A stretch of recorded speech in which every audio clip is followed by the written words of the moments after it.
Ask मुफ्ती तारिक मसूद। रमज़ान में निकाह का शरई हुक्म, क्या रमज़ान में या दोनों ईद के दरमियान निकाह करना जायज़ है? और रुखसती का हुक्म भी बता दें। बाज़ लोग कहते हैं कि इन दिनों में निकाह करें तो वो सही नहीं चलता। बिनते मुनीर मुज़फ़्फ़राबाद से।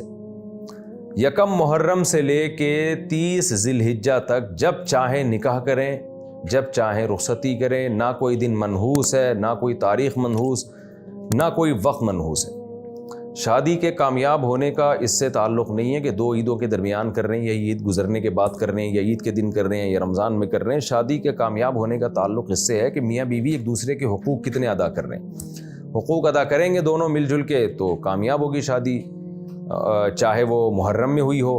और अगर हुकूक़ अदा नहीं करेंगे तो शादी नाकाम होगी, चाहे वो ईद के दिन हुई हो।